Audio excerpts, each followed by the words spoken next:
Very proud of my city yesterday was where I really want to start here because of the way that you look around the country, you look around our world right now and see it melting, right? I mean, like our country, the United States of America, I was so kicked and down this weekend just by looking at the national news and keeping up with everything that was going on Twitter and Yeah, seeing our world just melt, in our flames. kids' world, my son's world, T-Bob's children's world, your kids' world. Everybody's out there. The future and what is going on right now is just so unruling and unresting.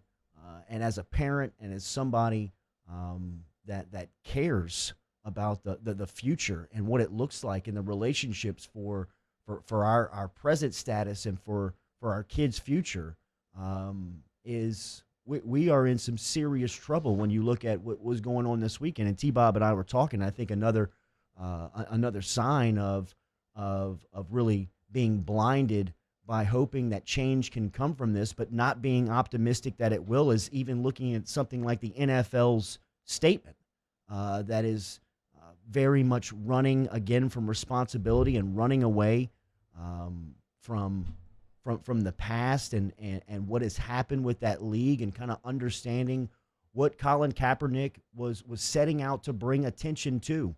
And what he was trying to bring attention to is what happened last week, a week ago today, in Minneapolis. Yeah. And what is coming from that is just melting. And to see images like the White House with all the power off, and it being dark in a time where so much leadership is needed and so many voices, or one voice is needed to lay out what will happen, what will go on as more people just around the country fight. And it was a weekend for me that was, man, I was whipped. I'm whipped. I'm Yeah. whipped in here today. I'm spent. Like I said, I am proud of the city of Baton Rouge, being from here, and going downtown yesterday and seeing that was powerful.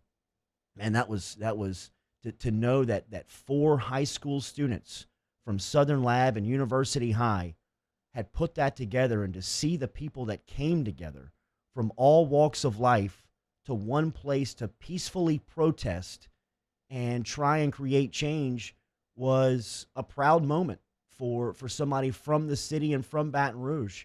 And even looking down the street in New Orleans this weekend, the same peaceful type protest. Yeah. But when you look around our country, man, that is not the case. That is not the feeling of the people, and that is not the feeling of the citizens on both sides. And I don't want to use this as a personal platform, because I think that the masses are in trouble. But personally, I believe that just like in every industry, or just like there is in every walks of life, that there is good and bad people. And Yeah. that goes for police, and that goes for the public. And I want to see relationships smooth from both sides, from all races, and trying to improve positive change for the present and for the future of our society, because of the change that we see needs to be made for the children of our future, man. Because the only place that I see, the only person that I see when I think about this is my son. I really do. I think about the world that he's coming up in, and the world that exists right now, and it scares me to death. It scares me to death. And after Well, this weekend, I don't know, man. I want change, and I want positive change. I want things for the better. yeah. I want to know how I can help. What can I do? Where can I step in? What part of the chain can I be involved in to create some type of positive momentum to create change? Because everything feels like a washing machine. Everything feels like a spin cycle where you're just going through the same rotations, and we're going through the same conversations, and we're going through the same images, and we're going through the same fighting, and we're going through the same unruling and unresting and wondering what side, what the other side. That moment of the Flint, Michigan sheriff, his name I have in Weekend Winners that I want to bring right now, Chris Swanson. The Chris Swanson speech to the protesters yesterday, you can see the protesters aren't there to fight. Yeah. They're not there to fight. All Chris Swanson did was de-arm the protesters by telling him, I'm taking my mask off. I put my baton in the car. I'm walking with you. What do we need to do? What's the message? I mean, when he said that he wants to make this into a parade, did that not resonate with South Louisiana and Louisiana folks more than when he said that? I started crying when I watched it. Yeah. Really?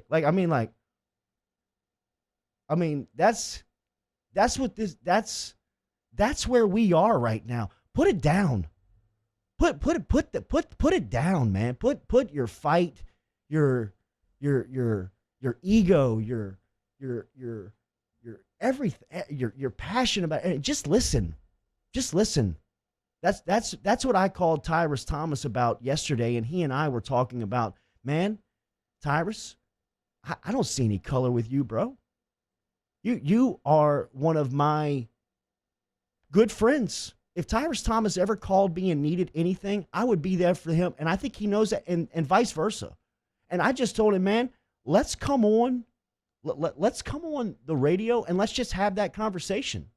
Let's just let the public hear that. If that's the starting point, then let's let this be the starting point this morning of just a black guy and a white guy from South Louisiana who have endearing love for each other and respect for one another, and always have, and have never seen any type of color. Just have a conversation and show that it's that easy. I mean, I hope you're right. Like I said, I hope there are positives you can draw. You mentioned the peaceful protests, the sheriffs. I saw another one in Texas as well, with him leading a walk instead of a riot, I guess you could say.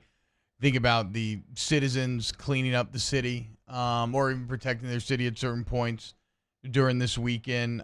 People from all different walks of life coming together. All of these things give me hope. But yeah, Jordy, I don't know. I am a little cynical at this point. I've been doing this job, I guess, my entire adult life. And as I said, kind of the intro, reacted to a lot of bad things live on air. And I mean, the thing is, I remember talking about these cases years ago and getting very into, okay, let's try to be solution oriented and talking about community policing and repairing the relationships between the community and between the police force, because, you know, on both sides, as you said, Jordy, it is chock full. The vast majority of people are good people, right? It's just that maybe some bad actors are used to overrepresent the groups as a whole.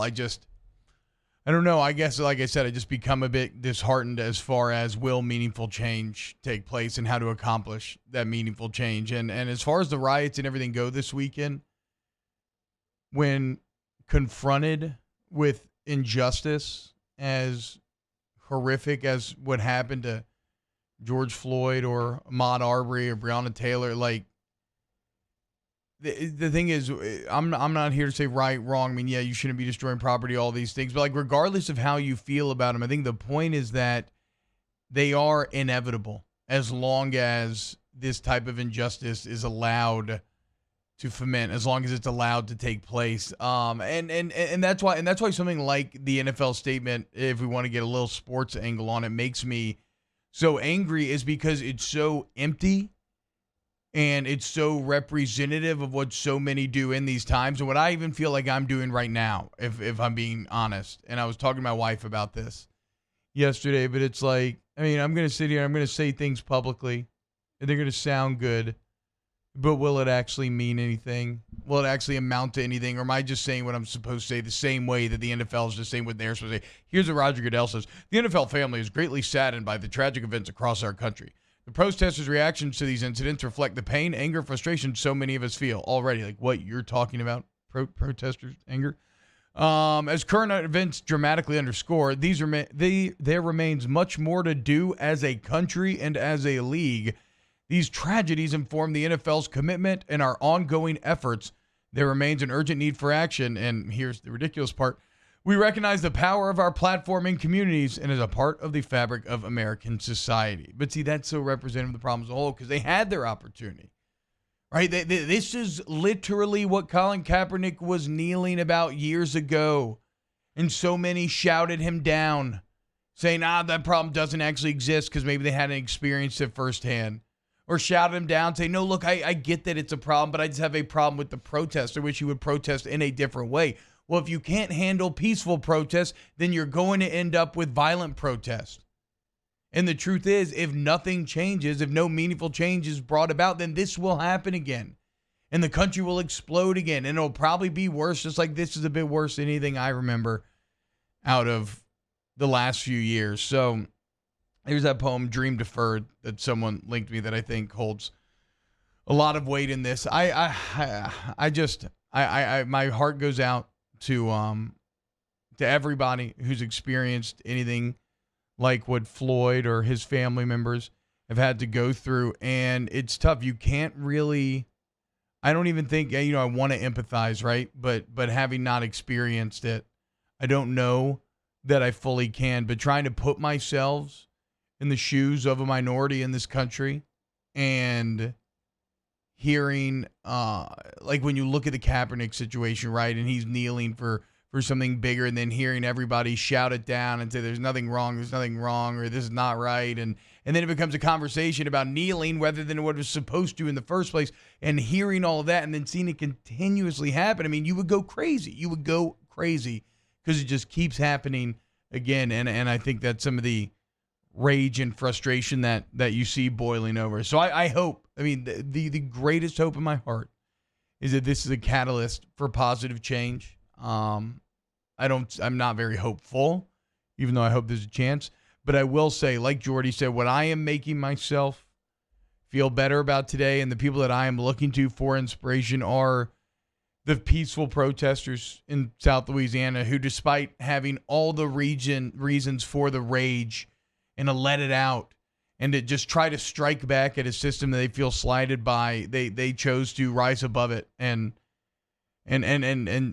act peacefully. And the videos of the sheriffs working with citizens, because that's representative of the community relations that need to be reborn. The citizens cleaning up their city just because they have a pride in their city. And then, just like I said, all the different people from different walks of life coming together for one united cause. Like, whether or not meaningful change happens, I can still draw hope from those actions that maybe it's just a longer timeline than what I can see in my very short time here. So I don't know, man. I hope that this world can get better, like you said, because it's not, so seeing all the images of the riots and everything's insane for our kids, right? Like that's wild for them to see. But then how about seeing even the videos of George Floyd or Ahmaud Arbery, right? My kids got the internet. They're going to get online. They're going to watch a man choked out calling for his mother by the police officer that is supposed to protect and serve the citizens. Like, it can become really depressing at times. So we'll see. Maybe some lasting positive change will come of this.